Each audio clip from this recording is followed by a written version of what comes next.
Hey guys, Rookie Lock here, back once again. I hope everyone's having an awesome day as always. Today I have something a little bit different. I'm still going to be picking a lock, but afterwards I'll be rekeying it. This is a Yale large format interchangeable core that was given to me by my buddy ICP Locks, and it's keyed to this key right here. And it works beautifully, but I don't have a control key that matches this bitting. But I do have one operating key here and one control key, but we'll have to pin this lock up to these keys here. And for those that don't know, the only difference between these two keys is the control key, the one in front here, is a little bit longer, and it operates the last pin in the lock that allows you to pull this core out with the key. So let's just go ahead and get into it, and then we'll see about rekeying it. I'm going to use this deforest diamond that I made, and that'll allow me to get up around the low cut pins to reach that control pin. I wouldn't be able to do it with a normal hook, with this particular bitting, that is. So nothing much to picking this lock. I'm pretty much just pushing pins till they stop. It's pretty hard to overset pins in this particular lock. I have other ones that don't quite pick this way, but this one's pretty easy.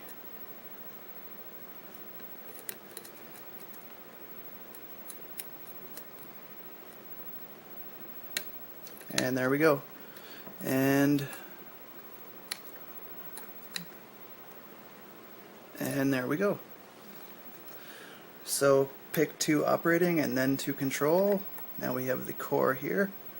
Put these tools away. Put this vise aside. And let's see about getting into this. Lower this down a bit. So I'll lock it back up. I do have a key. And I have this little tool I made here for such a job. I just pop it under the. This is a spring steel clip,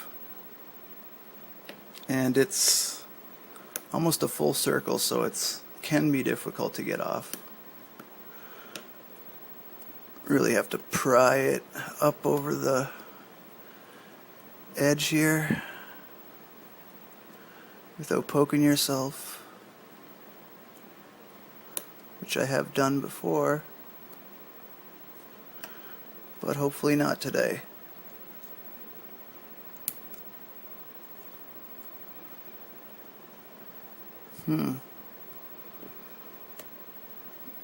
Oh, wow. Let's try it this way. There we go. That was a bit easier. And it's still in pretty good shape. A little bent, but that'll be okay. And for this particular lock, you absolutely need a shim, and I'll show you why that is in a second.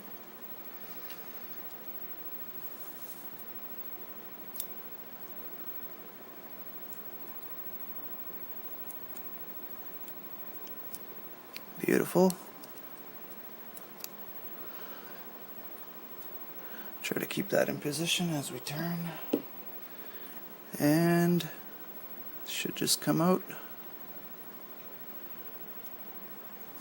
It's holding me up.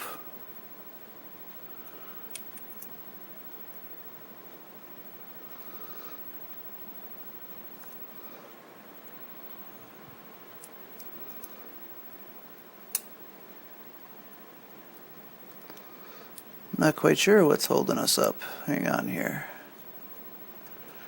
Try it the other way.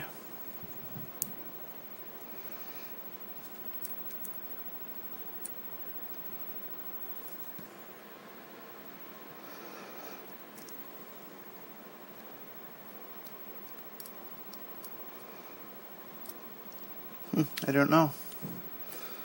It's kind of weird. I never had that problem before. Let's see if there's anything. Nothing hung up. So I'll be leaving all the drivers in. I won't be touching them since we're just rekeying this. And I'll just be dumping these out. I might put them back in my pinning kit to save them. I'll put them aside for now. And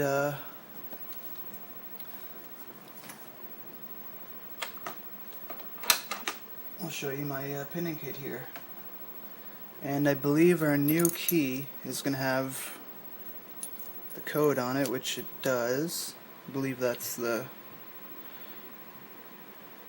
code. There's an E in front of it. I'm not quite sure what that's for, but and it's kind of strange because this is a 7-pin key, but it's a 6-pin core, as you can see, and I'll show you how the control key just operates that last.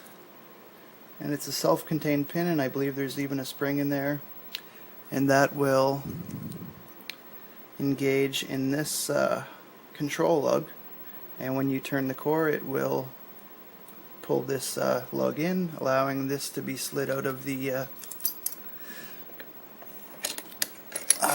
housing here. So let's take a look at that key code.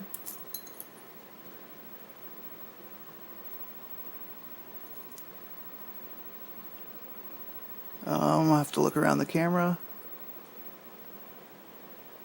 8416314, and we can ignore the 4.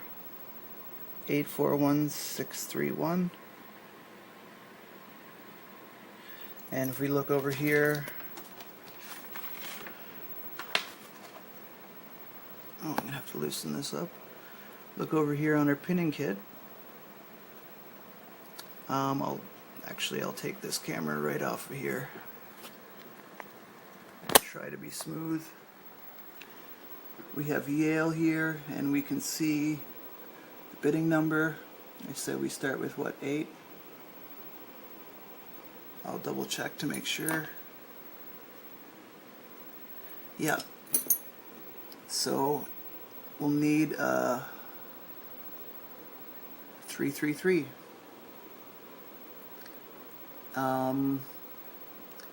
And then we're gonna need a 4, which is a 258. So I'll put the camera back on the stand here and go for that.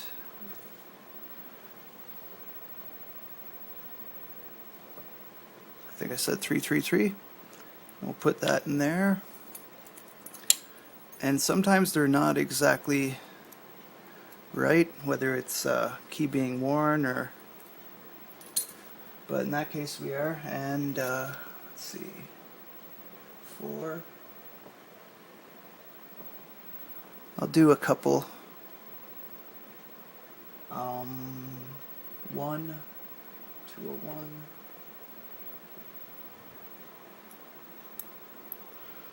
And I'll do one more just to see if those are all good. 6.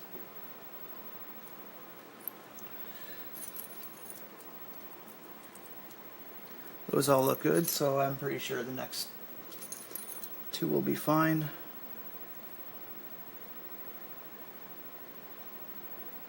Look around the camera. A 3 and a 1. I have my hands full, I can't focus the camera here. But a 3, 240, and a 1, a 201.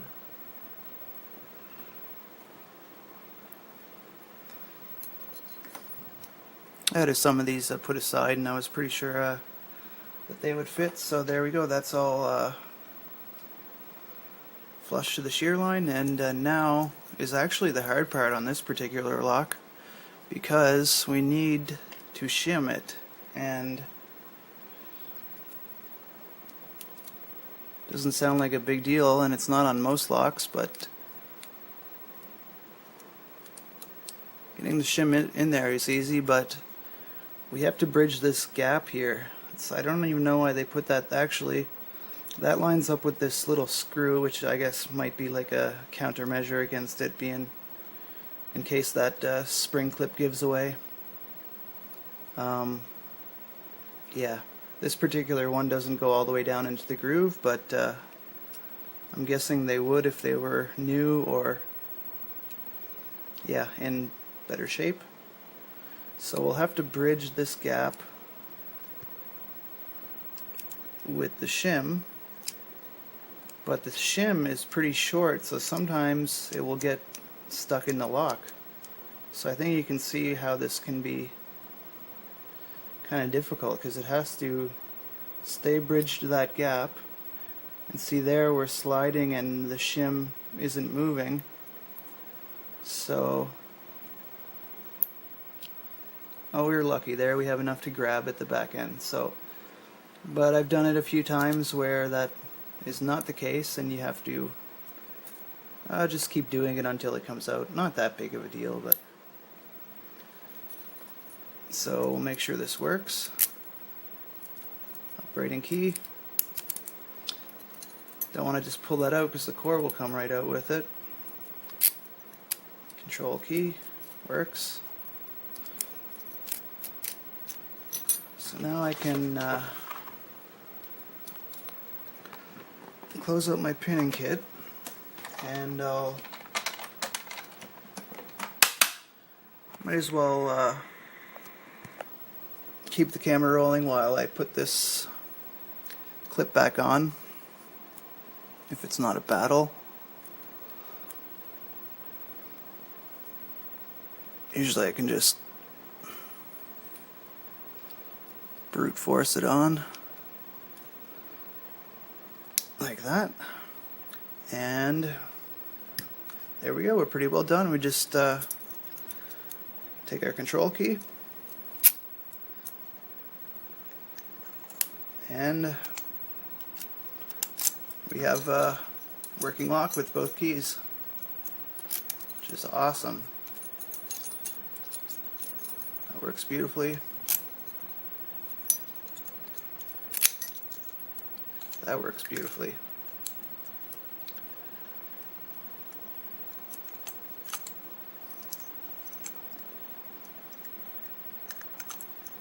Someone's holding us up going back in, but oh, I know what that is. That's the screw here.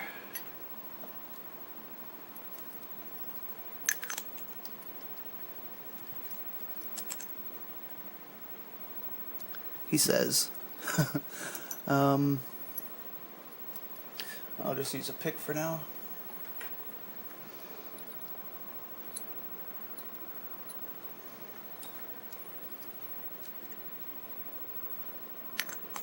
Yep, that's what it was. So there we go. Working IC, LFIC, Yale, with both keys. So that's awesome. ICP Locks, thanks again for all the wicked stuff. Pretty cool to get this this pinned up. I always like a good pin job there. It's always fun to do. And everyone else, as always, don't give lock pickers a bad name. Never pick locks that you don't own or that you don't have permission to pick. And I'll see you guys on the next one.